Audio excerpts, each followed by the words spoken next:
So welcome to today's Lunch and Learn. You're hosted here by the University of Georgia in Athens, Georgia. Well, many of us are in all kinds of places, but we are hosting our guest speaker today from the Generative Learning and Complexity Lab, which is a creative space for scholars and practitioners to meet and mingle and to reimagine spaces of opportunity and futures that might be different from what we are experiencing today. And it's my great pleasure to introduce my colleague and may I say also friend. We've been knowing each other for 10-ish years, I would say, almost 10 years. Judy Pryor-Ramirez joining us from the NYU Wagner School. And the Wagner School is a graduate school of public service.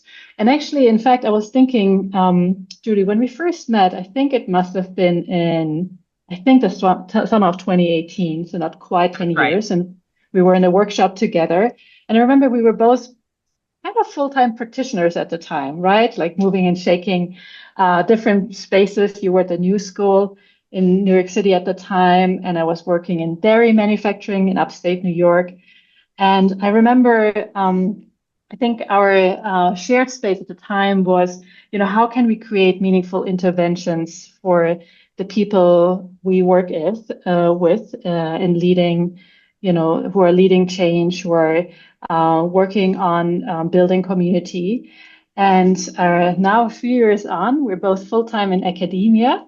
And it's beautiful to see your work, which is still very connected to civic engagement, social justice, and I know you will share more about your journey, but it's beautiful to see that we've moved into full-time academia, both of us, and I saw on your website you had something like, I'm a professor, researcher, consultant for social change. So I love that. I think today's session will be a lot about capacity building and community engagement, but also how we make conscious choices of research methods when we connect in spaces of research and inquiry with the communities we engage with. So I think with that, I'll turn it over to Judy, and I'm so glad you're here. So welcome to the Generative Learning and Complexity Lab. Thank you so much, Henriette. Thank you so much to this lab and this community for inviting me in. It's such a pleasure to be here. I think, as Henriette mentioned, the journey we've been on together in our professional work. So today is a bit new for me. I think for my student who's in this space and other colleagues who know me in this space, I really see myself as a facilitator first and foremost, and someone who is sort of in the spirit of Ella Baker's work. Right, civil rights leader and activist, really from that group leadership model and doing the work to bring others into the work. And so today is a bit of an invitation from Henriette to take up a little more space and to really kind of situate myself in a scholarly stance and a stance in the work that I'm doing now, not only as a full-time faculty member at Wagner, the Graduate School of Public Service at NYU, but also now in my PhD research as a student in the Public and Urban Policy program at the New School for Social Research in New York City. So today is going to be a couple of things. And I hope that I meet some of your hopes and aspirations for this space, but this was also an opportunity for me to experiment a little bit with reading my own work, some of my work, and this is more of my scholarly work that's sort of being translated from my organizational and facilitative consulting practice work and bringing that to the fore for you. And so this will be part sort of reading of work, part critical reflection. Will likely stay in this space the entire time. There may be natural pauses for short conversation and inquiry, and then we'll find our way to a closing. And hopefully all kinds of bits in between. I certainly welcome the chat to be live and popping, as we like to say. So feel free to drop things in that might be really resonating with you, questions, and I'll see how I best can get to that. As I put in the description for today's session, I think to know me is to know I am a super fan of bell hooks. I think if you've taken my class, you see hooks on my syllabus. I think if you spend probably 15 minutes with me, some way, somehow, her words, her inspiration, her thinking will show up.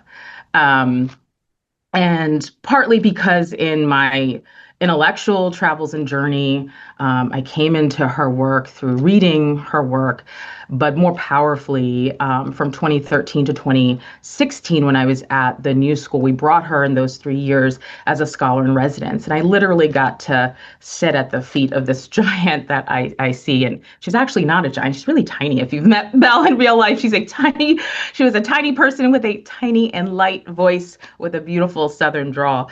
And so I'm going to bring Belle into the space as my ancestor, as my teacher, and someone whose work tremendously inspires mine. And if you want to read more about how she inspired my work, I have a piece about it after her passing in an outlet called Public Seminar, which is a outlet from the New School. And I talk about the impact of her work. It's called Reading Your Bell Hooks, because when we brought her to campus, she would often ask folks very pointedly, have you read your bell hooks? And I always appreciated that Belle would talk about herself in the third person. And so I'm thankful to Gloria Jean Watkins for everything I've learned in what I'm doing today. Let's bring Belle into the space. So the short passage I'm bringing to you comes from her book Yearning, and it's a chapter about margins and the idea of margins as a space of openness and possibility. She writes, "This we is that us in the margins. That we who inhabit marginal space that is not a site of domination, but a place of resistance. Enter that space. Often this speech of the other annihilates, erases. No need to hear your voice when I can talk about you better than you can speak about yourself. No need to hear your voice. Only tell me about your pain. I want to know your story, and then I will tell it back to you in a new way. Tell it back to you in such a way that it has become mine, my own, rewriting you. I write myself anew. I am still author, authority. I am still the colonizer, the speaking subject, and you are now at the center of my talk. Stop. We greet you as liberators. This we is that us in the margins, that we who inhabit marginal space that is not the site of domination, but a place of resistance. Enter that space. This is an intervention. I am writing to you. I am speaking from a place in the margins where I am different, where I see things differently. I am talking about what I see. We greet you as liberators." I start with that passage because there's so much in there tucked in and all of that beautiful writing. You heard the key words about marginal space. You heard this notion about the sort of binary of domination and resistance. What I hope you heard is this idea that I think tries to come through in my teaching, in my consulting work, and in my scholarship now, is that idea that Belle talks about when the colonizer says, I will tell it back to you in a new way, tell it back to you in such a way that it has become mine. My work sits in that space of resisting what dominating forces want to do to my story, to my people's story, to the communities I feel accountable to. And so it's no surprise that my career has journeyed, and I will talk a little bit about, and this is the transition point to the identity piece, but this is where I come from. I'm rooted in not only Belle's work, but in a people in a place that thinks about resistance.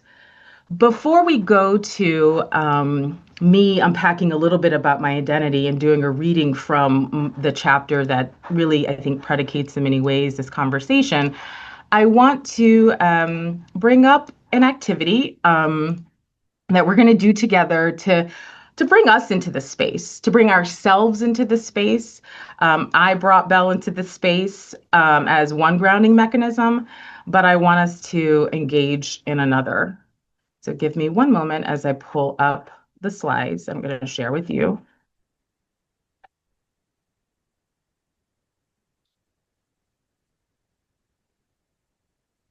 Okay.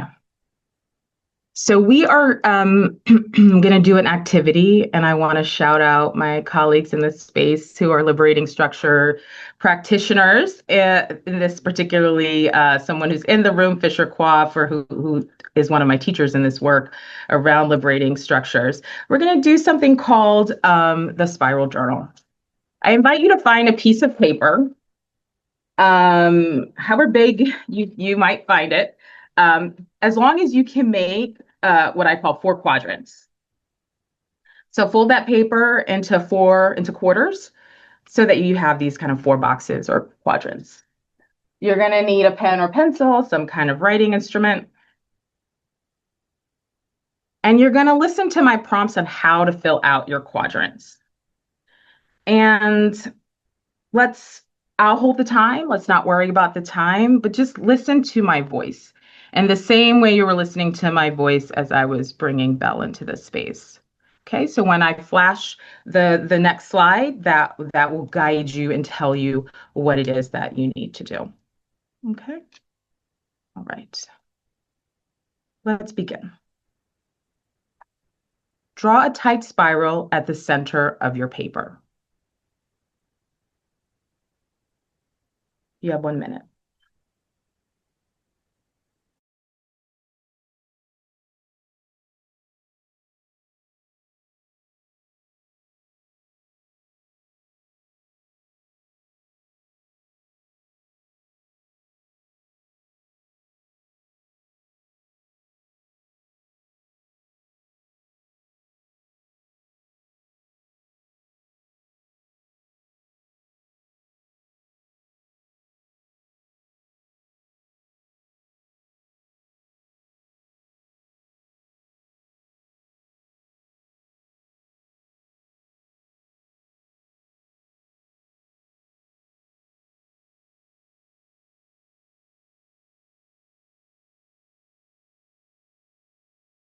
Last few twirls and swirls of your spiral and pens up.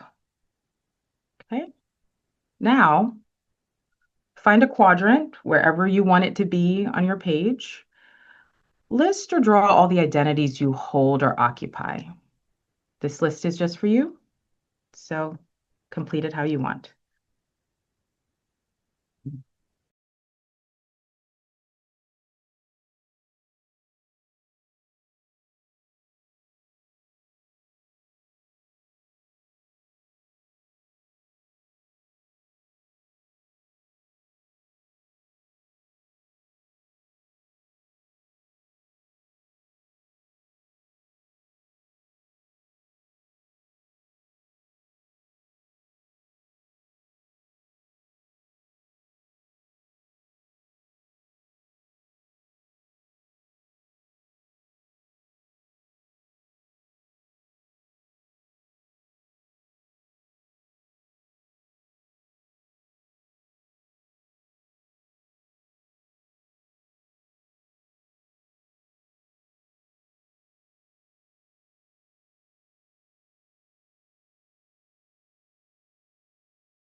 Pens up.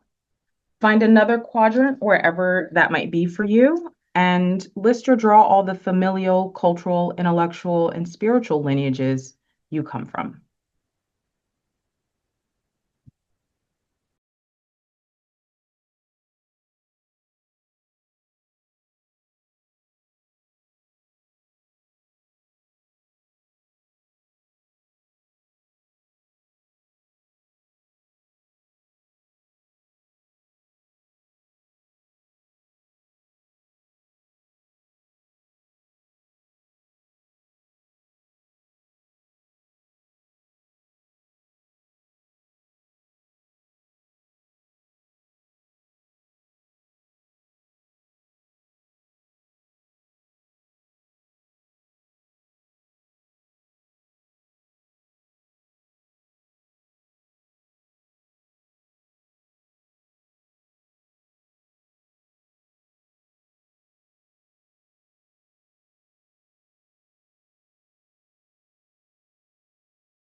Okay, pens up.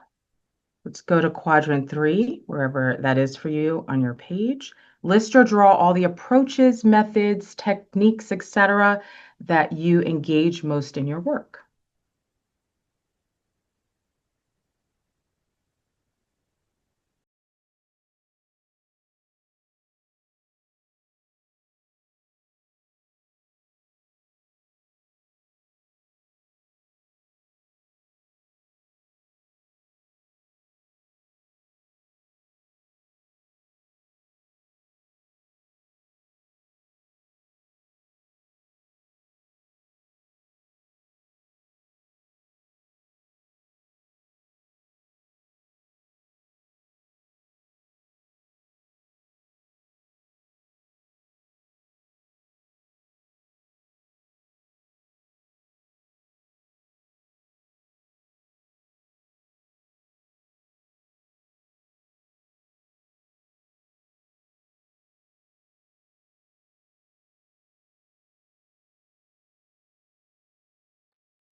Right, and our final quadrant, quadrant 4.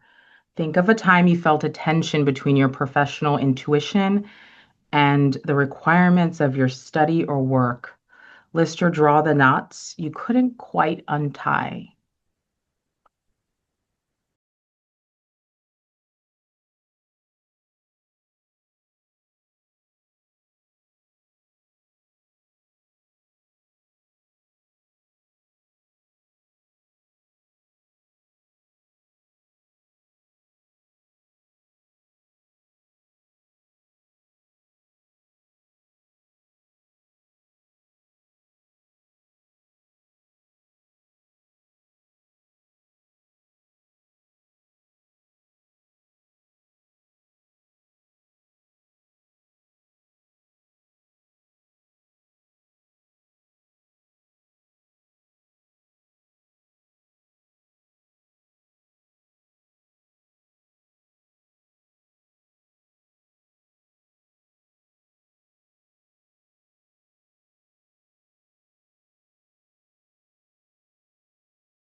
All right, and that is our time on the spiral journal activity. I want to open just a little bit of space for processing on the experience, just to give a little more about liberating structures. I didn't quite see the ground there yet. It's a facility, and for those who also practice it, feel free to drop links and other ways of knowing. But how I've come into the practice, it's a set of techniques or structures that allow you to think um, with others, move with others, to be in collaboration. And there's a level of complexity in the sense of you might be dealing with very complex issues, but through the techniques, they're simple, they are playful often, and allow us with that kind of other way of knowing to arrive at perhaps new ways of thinking about that complexity you might be working through. And so definitely take a look at the work. And this is a one structure of about 30 plus or so that exists to move people through this. So just I'll have two volunteers to share if you want to come off the mic and just share what was the experience like completing this spiral journal. We'll start with that question.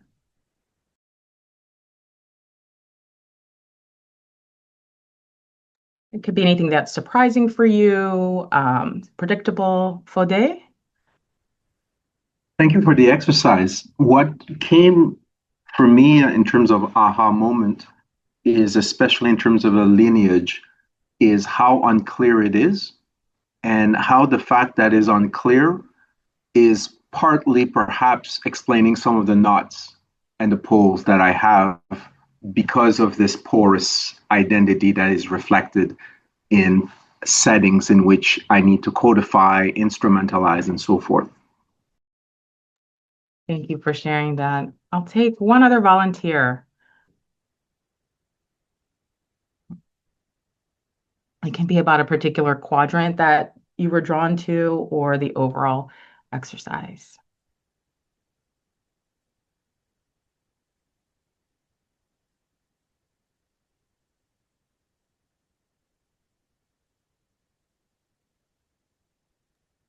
I'll volunteer.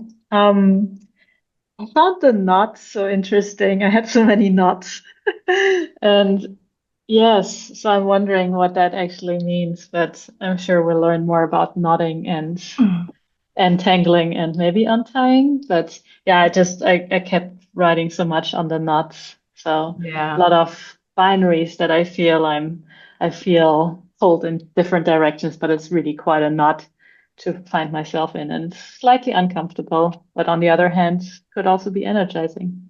Yeah, I think you're holding the paradox in the idea of the knots quite well, and it makes me think of the word we were kind of playing with Henriette as we were thinking about this conversation. You used the word entanglements, and I think this is another kind of the word knot is another version of these entanglements we find ourselves in.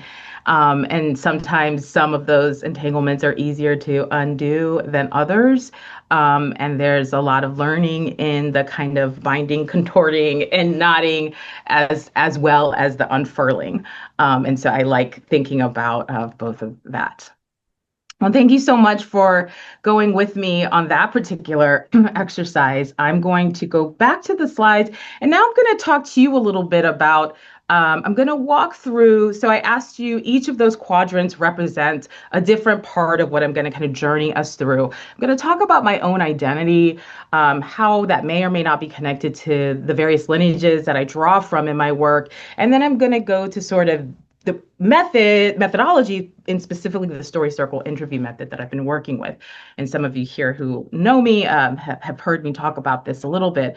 And it occurred to me to use these frames or to think about this because on a podcast last month, or now it was published in December, the interviewer made note, and I heard, and it was a question that wasn't one of the questions we had prepared, but it came up in our conversation, and I really appreciated the question. He says, "You talk a lot about your family in your work.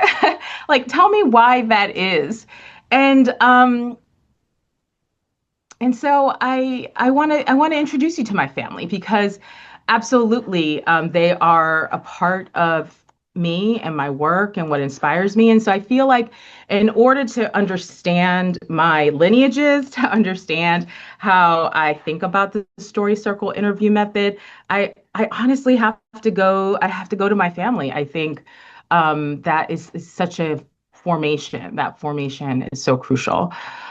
So let me introduce you to me, my people.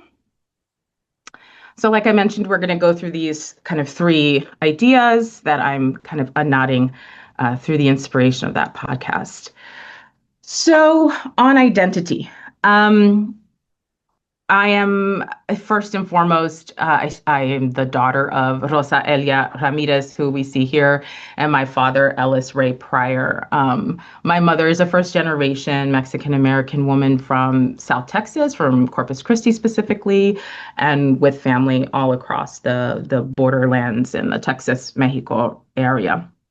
And my father is an African American man from Richmond, Virginia, with very deep roots in a family and community in Richmond, just outside of Richmond, called Ziontown, which would be, according to Andrea Roberts' scholarship, considered a freedom colony, a place that was founded by Black folk after after slavery was ended, and persisted well into the 1960s before that land was raised and new community developments and housing. And so this lineage, this history, this family I come from, it very much informs me. I think another part of my formation is that I'm one of three girls, and we were born in what people called stair steps. So we're just a year, and in some cases, like literally a year apart from each other.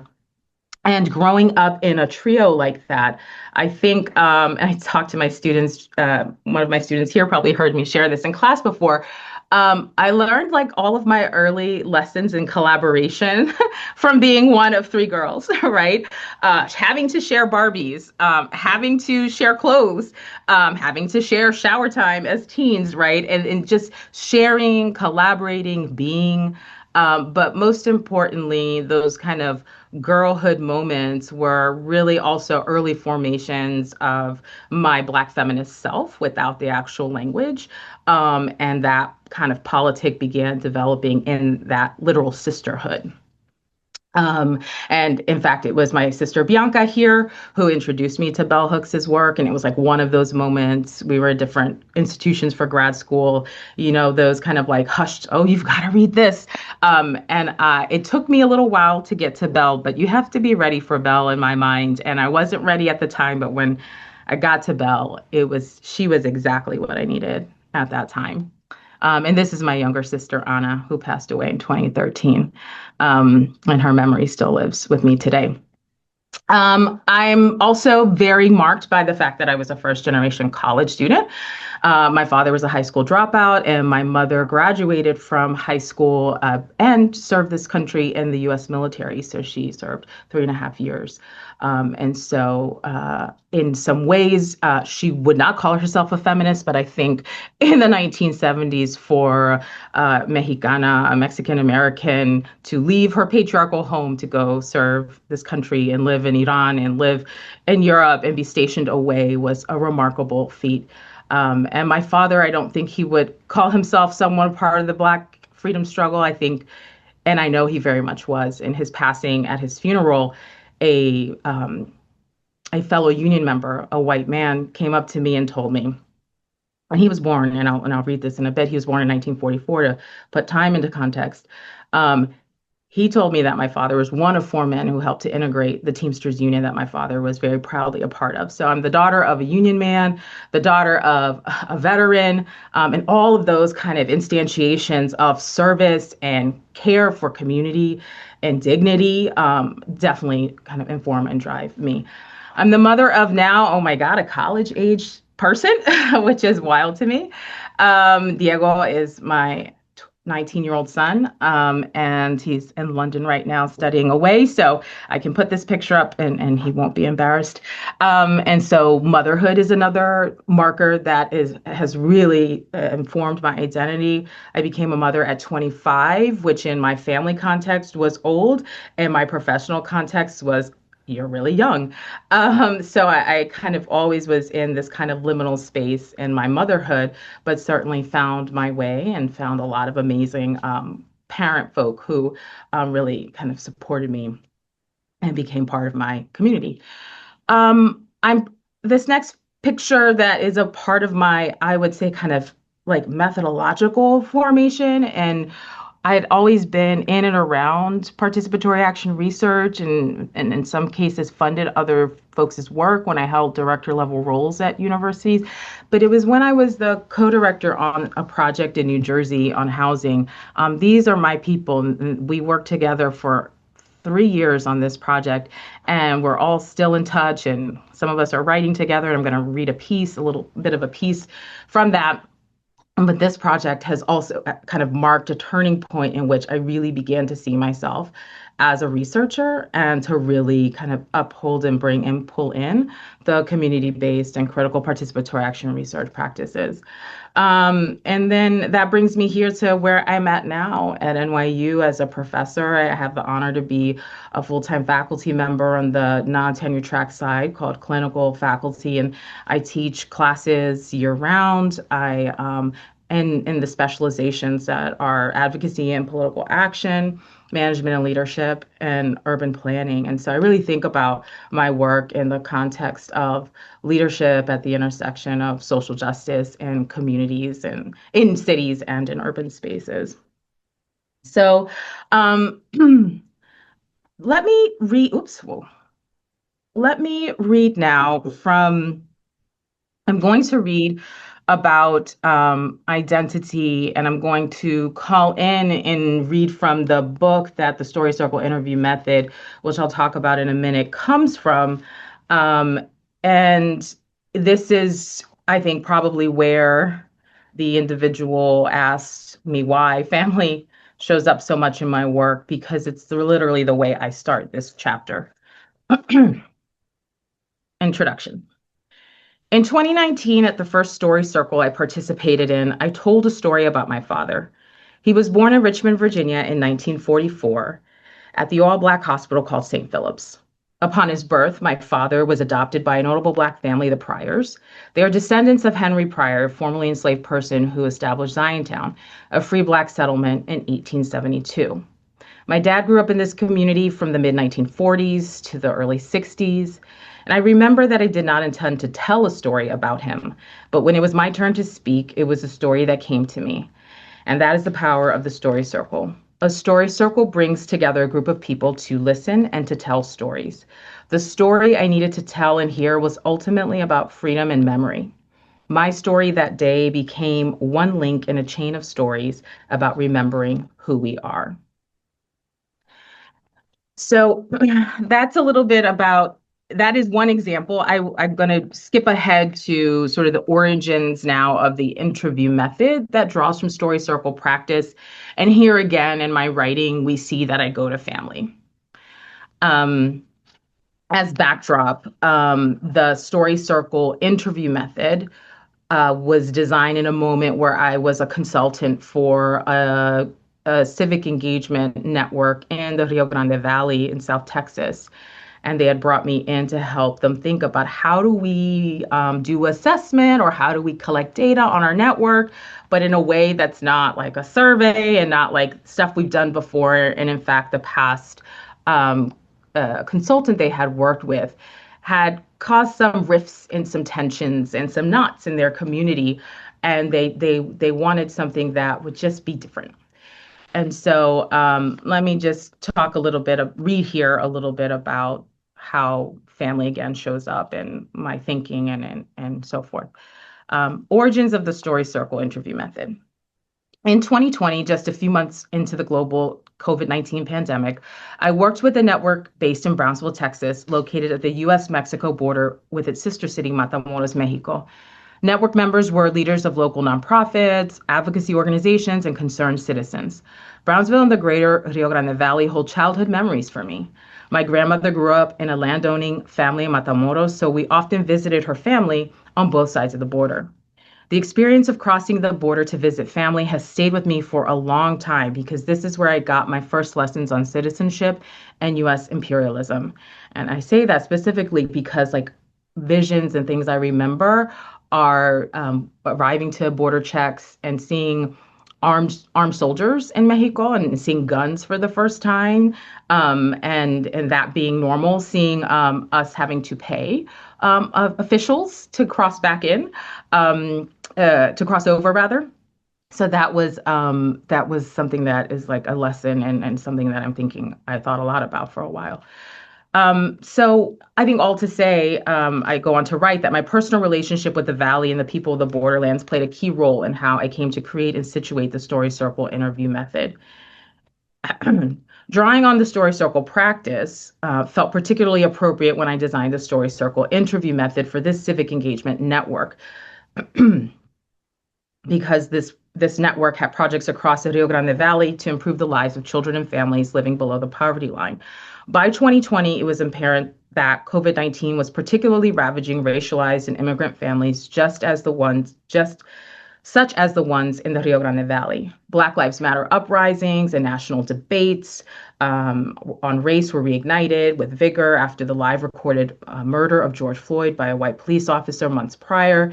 These events, along with the upcoming US presidential cycle, made for palpable tensions in the country's social and political climate.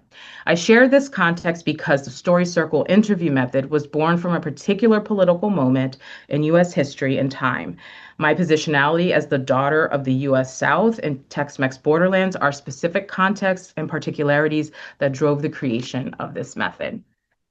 And so I write that because when I think about critical theory and the invitation from critical theorists who invite us to think about the moments of our time, or even like sociologist C. Wright Mills, who writes in his sociological imagination text, thinking about that connection between history and biography. There I was very much taking up Mills's call for that kind of sociological imagination. So in some ways, the story circle interview method is me imagining another way and thinking very critically about the history and the moment of that time in my own life. And that's what you see there. Okay, so let me go on to talk a little bit now about what I'm calling the lineage part. Do we see? No, you see a black screen. My apologies. Still a black screen? Working with two screens. Bear with me. It's okay. Isn't it fun? Those technology, but we're so glad Yeah, you're here through technology. It's they great just to have you. thank you.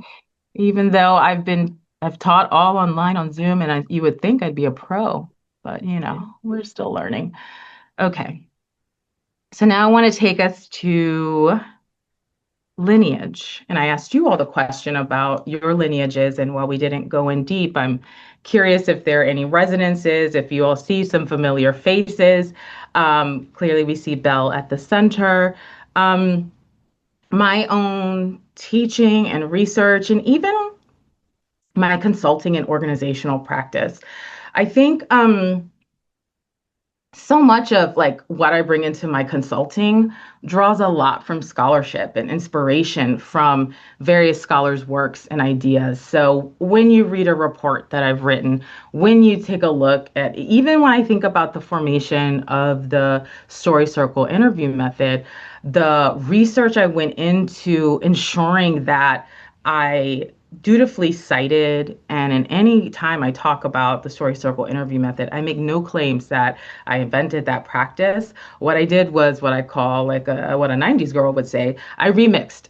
I remixed a practice that exists and morphed it and worked it into a method that we can use when we are interviewing and engaging with folks. And so I like to think about the lineages that I come from intellectually for my practice, rooted, yes, in scholarship, but also like very interdisciplinary. I mean, we see Gloria Anzaldúa from Chicana literature, and her borderlands theory and work definitely informs me. That's literature, all the way to Du Bois, very classic sociological work for Black folk in this country, to civil rights leaders, Fannie Lou Hamer and Ella Baker here, right? So practitioners, scholars, feminists like Patricia Hill Collins, decolonial thinkers like Linda Tuway Smith, and CB practitioners like Michelle Fine and Maria Elena Torre, to philanthropists who are really thinking differently and trying to move beyond trust-based philanthropy and naming it something else.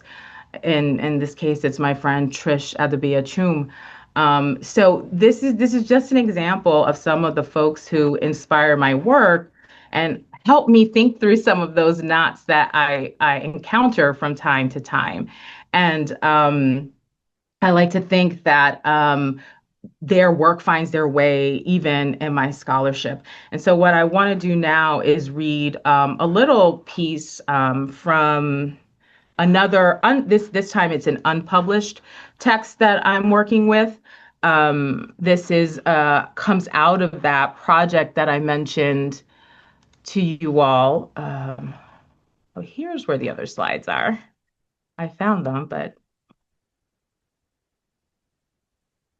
okay.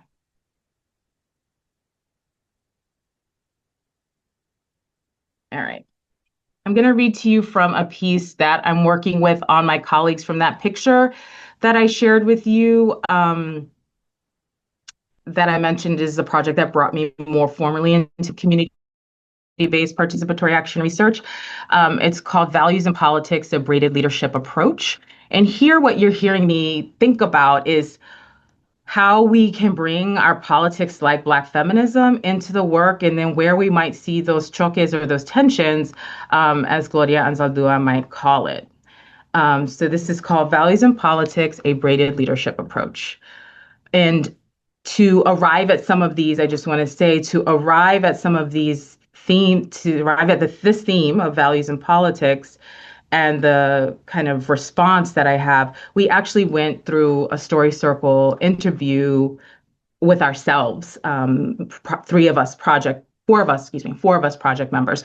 So this is what you're hearing me in this particular piece do, again, like the Story Circle book chapter, is take something that I've done in practice and to begin to try to translate it and write it into scholarship. And so I think I'm still very much emerging in that practice. And so I welcome questions and comments for those who are more seasoned in that way, about how I'm terming things or working with work, so to speak. All right. A prevailing theme we found in our collective stories is that values and politics are deeply intertwined. They reinforce each other and are braided like the ponytails we wore as young girls. First, I will unravel this theme as analyzed from a Story Circle transcript, and then conclude with a brief discussion and implications of this theme. The founding principal investigator of our project, Kim, and this is a pseudonym, this is not her name, unequivocally led at the intersection of her social identity as a Black woman and her feminist politics. As such, we find it vital to draw on Black feminist sociologist Patricia Hill Collins' concept of outsider within as a theoretical framework to understand this braided leadership approach, because our Story Circle interview data reveal how the, quote, outsider within status is bound to generate tension. Starting with Kim's story that was recounted early on in the Story Circle interview, we hear how she views leadership. This is what Kim says. Yeah, so I think for me, the politics of Black feminism run all through the work that I do, including this project. I'm thinking in particular of the outsider within and the idea of how do you take systems that are tools of oppression and reconfigure them so that whatever access to resources you have gets used by people who aren't part of those systems and who don't have control over those systems. And so redistributing power and resources is very much part of what I want to do as a faculty member, which is why this project is so important to me, end quote.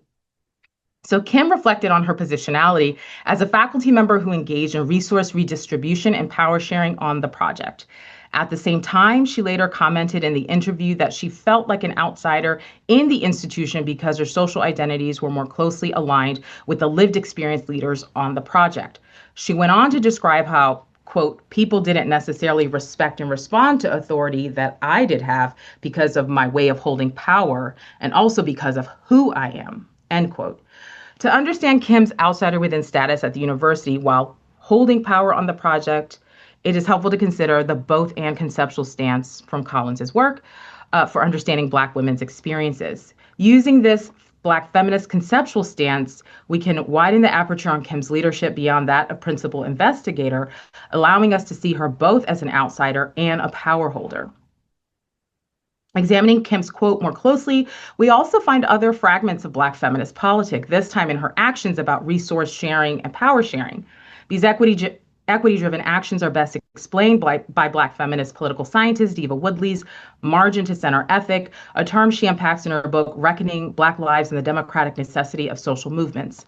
This is a nod to feminist theory from margin to center by bell hooks. Woodley articulates this ethic in terms of, quote, reasoning about justice from the evidence of the lived experience of those at the margins rather than from an abstract ideal, end quote.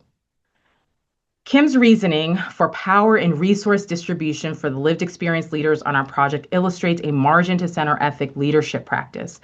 Furthermore, her call to transform the master's tools is in direct conversation with renowned Black feminist Audre Lorde. Therefore, the idea of recentering power and reconfiguring tools to serve people who aren't part of those systems, as Kim noted, shows how various strands of Black feminist ideas braid together in her politics. This is important not to note because the majority of the project participants on our community-based participatory action research project were white, older professionals with 15 or more years of professional experience in social service provision. Thus, centering individuals who are not part of that professional world was a driving force for Kim's leadership and vision. And this is significant because we consistently were shifting the leadership authority toward those who are typically on the receiving end of housing services. And so Kim's story helps us to see how values, whether explicit or implicit, drive a leader's actions. I'll close with this part, just to read how it's kind of tying together the tensions. Despite braiding together values and politics as a part of our leadership practice, where ideas like justice, racial equity, and a margin to center ethic were normalized, our projects still experience choques. And this is work from feminists Maria Elena Torre and Jennifer Ayala, who theorize about feminism and participatory action research. Choques are like creative tensions, basically, is how they think about it. We believe that we experienced these choques or these creative tensions because the Black feminist politic that undergirded our leadership. When Black or Latino women led the project or aspects of the project, we felt an underlying tension among project members who typically experience leadership as, quote, white male subjectivity at the center. And that's from Collins's work. So I will pause there because I just wanted to give a brief kind of discussion and implication for that Black feminist politic coming into the space. I think what I wanted to share with that reading is the messiness of the work and some of the knots that exist when we're trying to do work that is emergent, that is done in community, and is rooted in ways of knowing that that challenge dominant notions and prevailing ways in which research should and could be conducted, how projects should be held, who has the leadership, right? And so we were trying to do something different with our project. And I think CBPAR and participatory action research invites us to consider those power relations. I'm looking at time and I want to be mindful. And so I want to move us to the last idea, just to be able to still have some space for Q&A. So the last idea, so I'll pause there on that idea that I was sharing about lineage and Black feminist politic as a lineage on a project as an example. And now I'm going to move us to the third piece, which is on methodology from practice. And so here is where I wanted to just share how a little bit more about, I know I've sort of back-ended into what is a story circle interview. I have to honor my teachers who brought me into this practice always, and you'll hear me say that often when I talk about it. I was brought into the practice when I was on the board of Imagining America, a national consortium for higher education institutions, artists, designers, and other creatives engaged in cultural organizing. Story circles are not new. They've been around a long time. And I'm grateful to Erica Cole Arenas, one of my teachers, Carol B. Bell from New Orleans, another teacher, and Carlton Turner from Mississippi, another teacher. I like to think about this as a practice and a kind of and a practice from the South, and I think that's another reason why I'm connected to it. It was started by young people from the Student Nonviolent Coordinating Committee in the Free Southern Theater in 1963, and they came together to have these kind of post-dialogue conversations after theater performances, and these particular theater performances were meant at that time to address issues of race and to kind of push the civil rights movement work forward. There's beautiful and wonderful literature about this. I think a really great chapter and example is Lizzie Cooper Davis's History of the Story Circle Practice, so I encourage you to check that out. But what I'd like to say is that to develop the Story Circle interview method, it came out of that moment, sitting at that board meeting where I told that story about my father, and continuing to just remember how powerful that practice was. And I would just, as I was being called to facilitate as a consultant, just keep bringing it in. I kept trying story circles until we get to the moment where I talked about not too long ago, where I was invited to consult and think about another way of knowing about that network.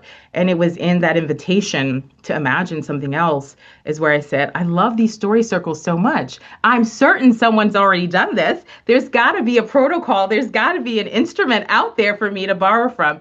And I hadn't found something in the way that I was looking for. And so I literally borrow from the structure of sitting in a circle, having roles of a facilitator, having a timekeeper, really thinking about how we share time, making sure there's space to have a crosstalk afterward.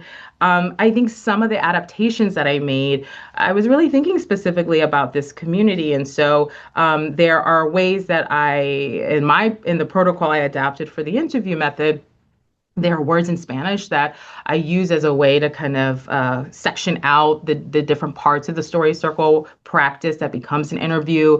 So instead of sort of the telling the stories part, I call that the testimonio section, where we're testifying, we're sharing our narratives. There's the reflexión section, the reflection or the crosstalk section. And so I actually originally made this method in English and Spanish so that this particular community that made all of their work accessible in both languages, that I also did that for them.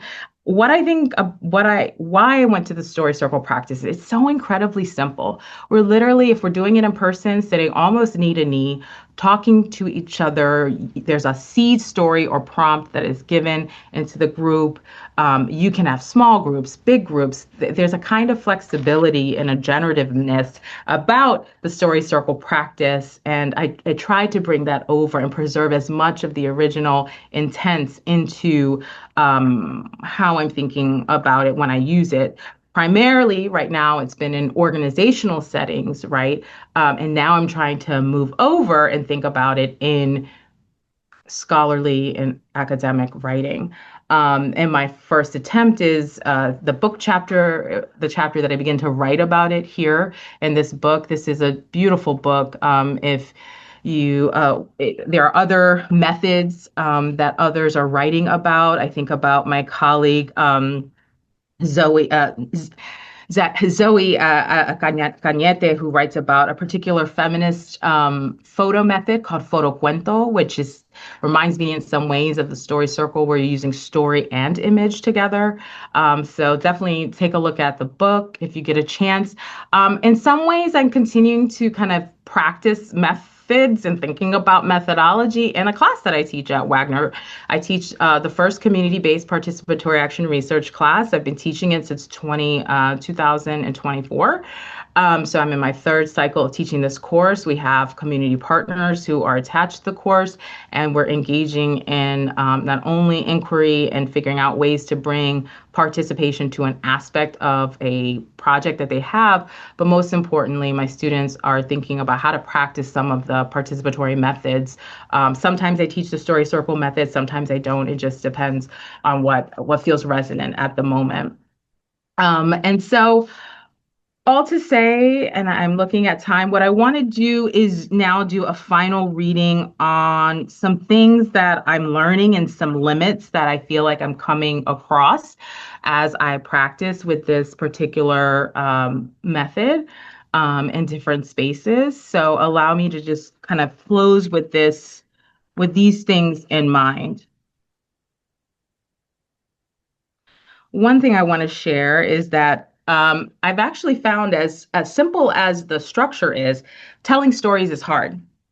My observation notes from both the Texas and now I'm reading. My observation notes from both the Texas and New York City case studies indicate that participants were challenged by the invitation to tell a story as the rules, and this is a rule from Story Circle practice, states, as opposed to sharing an opinion, you really need to tell a story. Many stories were interpretations of what had happened rather than the story of what happened. Participants often ran out of time when this occurred because they were both trying to tell and analyze a story, which might have been what they were most comfortable with. Therefore, this is my recommendation, facilitators sharing an example of how to tell a story, I think, is an essential model, essential modification of the rule, and to give folks a little more guidance. So that's one. I have 4 lessons learned, and that was one that I just wanted to share there. But let me end with some kind of ethical considerations and things that are on my mind here. And so I write with these promises in mind. So I first outline these kind of promises and potentials. I move on to 3 ethical considerations. First, in democratizing knowledge creation, the researcher-participant relationship may challenge institutional ethics committees, especially when participants are co-researchers as part of data collection. New researchers may want to consider how to frame the role of participants as co-researchers, drawing on participatory action research projects at their institution or from the vast literature on participatory action research, see Burns and others. Second, while tending to the power dynamics in a story circle, sensitive, trauma-inducing, or offensive information may surface in stories and cause a rupture in the story circle group. The researcher should ensure the facilitator's training encourages facilitators to address such situations immediately to protect participants, kind of going back to our ethics and IRB codes of doing no harm. Drawing on the story circle practice rules of engagement and agreements as outlined in the table that I shared, and any community agreements or norms relevant to the group's context, facilitators can address the rupture among participants. Overall, being mindful of ethical considerations involved in the researcher-participant relationship and the power dynamics in a story circle, researchers can try to ensure the well-being of all participants. And lastly, new researchers to the method may want to explore ways to manage the common and often befitting conception that using stories for research is an extractive practice.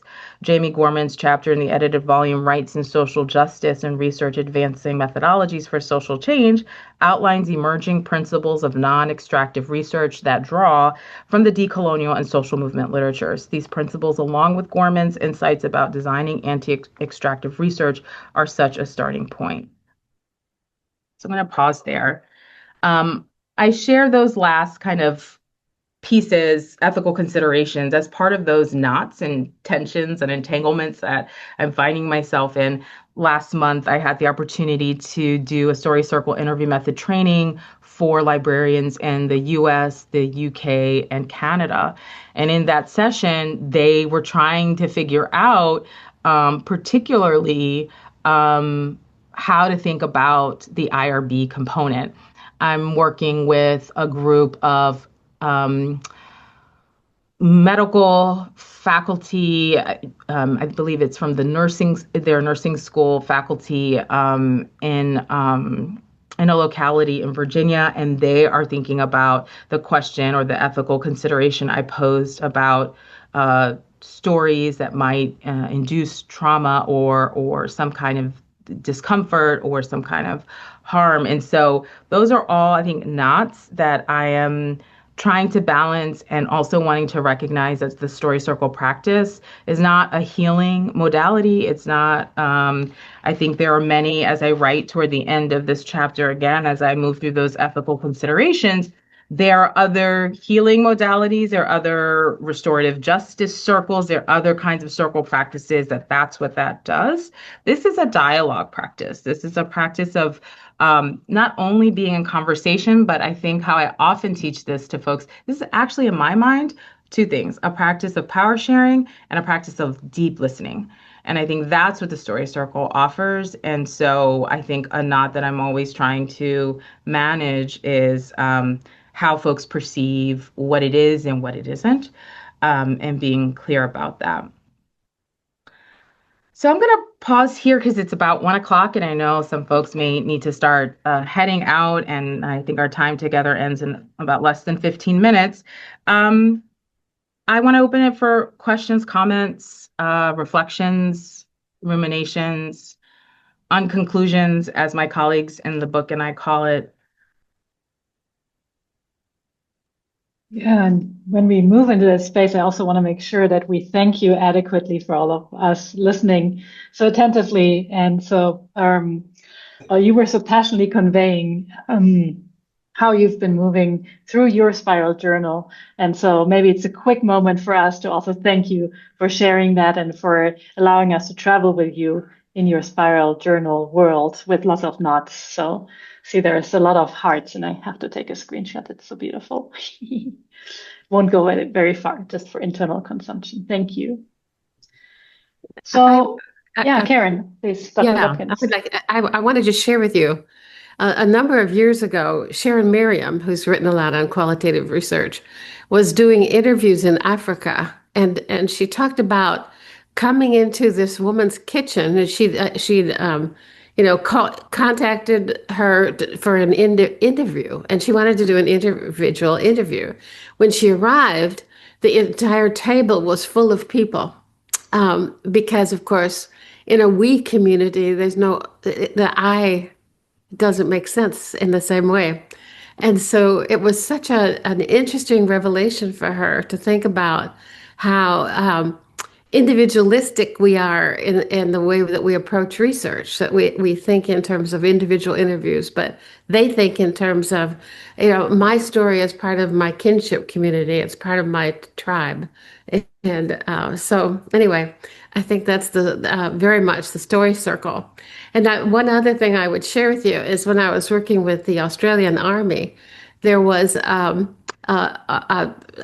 Australian scholar who was doing work with them at the same time using story circles, but using them for, as you said, dialogue, but also to kind of I would say legitimate difficult conversations in a way that's very difficult to do sometimes one-on-one. Anyway. Thank you, Karen. I think stories are right. They're part of the human condition and something that many, many communities engage in. I like to think about, I don't think I invented anything new here. I think, though, what I'm trying to do is really amplify this particular practice that comes out of the civil rights movement, and two, situate myself in that tradition and that particular effort to think about dialogue, particularly conversations that are moving us toward change and engaging in critical conversations about power and about race and equity and justice. Judy, thank you so much for bringing your work alive here for us today. I really appreciate the threading and weaving and the entanglements that you're doing intentionally. I think, if we're going to think about it from the lens of complexity, story has a funny way of seeping through, right? So there are no boundaries in stories in some ways that are boundless. And those boundless stories, paradoxically weave us closer together. So I think that's the constraint, the enabling constraints of story and the generative possibilities that they create. What I wanted to sort of think with you, and this might be a different story altogether, to play with story language, which is, your desire to explore ethical issues in a paradigm that actually presents ethics as if they're separate from us. So, if you think about the IRB, its positivist history kind of deletes the ontology, our beingness, right? So story is the antithesis of that. And so I wonder how you're grappling with the knots of positivism that are inescapable. I mean, this is not to demonize positivism, but there is a kind of, there's a way in which lineage, I've written about my lineage. I've brought in my Palestinian background, which is, of course, a dissident move on my behalf as an academic. And it's interesting to think about how quickly those erasures happen, because there is a kind of a reduction of the complexity of the entanglements of past and present and now, right? So I think all I'm saying is I'm joining you in this conversation. I don't really have the answers, and I think that IRB is missing many opportunities for entanglement research that puts us all at risk, right? It's risky business to share my identities and my story, and yet if I don't risk that, I'm not going to make it. I can't shift. Right? I can't make the space for possibility. So I think, you're grappling with something that is, I don't think there's going to be an answer. I think we're going to find slip-throughs, right? Like secret passageways, we're going to wear our invisibility cloak, right? There's going to be some kind of tools like that we're going to have to play with as we're doing research that is, grounded in our being and becoming, not in our knowing and knowledge. So not to dichotomize that in I'm doing that superficially and on purpose. But I just want to join you in the effort, and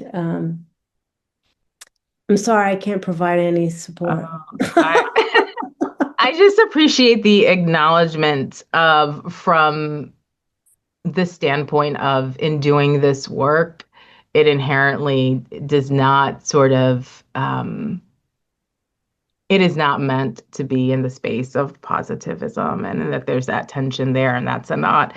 And also, I think what really resonated too in your remarks is the ways in which, and I think particularly now, and I'm thinking about conversations I'm having in my classrooms right now about how our identities, even more so now, feel like risky business, if you will, as you put it. So thank you for naming that, Aliki. Other questions, comments, ruminations, wonderings, unfinished thoughts, rough drafts? All of it's welcome. I don't have any answers either. I'm just exploring and wondering out loud. I'm just unmuting because I see 2 comments in the chat. I'm sorry. Who did I? No, go ahead. Jamie Lee? No, you go ahead. I wanted to advocate for hearing your voice, and then there's also 2 other contributions in the chat. But Jamie Lee, why don't you go ahead? Awesome. Thank you. Thank you so much, Professor Judy. A lot of the conversation brought to mind the idea of intimacy and the imagination, both of yourself and self-knowledge, and how that really informs the ability to show up fully and to do that work. I'm really fascinated by the idea of this cause and effect of being able to not only work in collaboration, but also on the shoulders of other folks, and constantly engaging in this collaborative work throughout time is really fascinating. And, I just am super excited to learn more, and thank you so much. Thank you, Jamie Lee.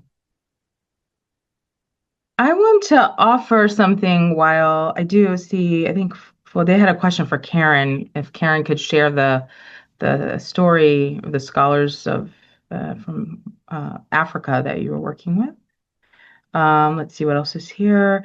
There's a wondering about process, and how a process might invite others to reflect about how learning about others' identities resonate with them, to encourage reflection about oneself as the gaze rather than assuming the other. Can you say more about that, Fude? Can you come off mute? Sure.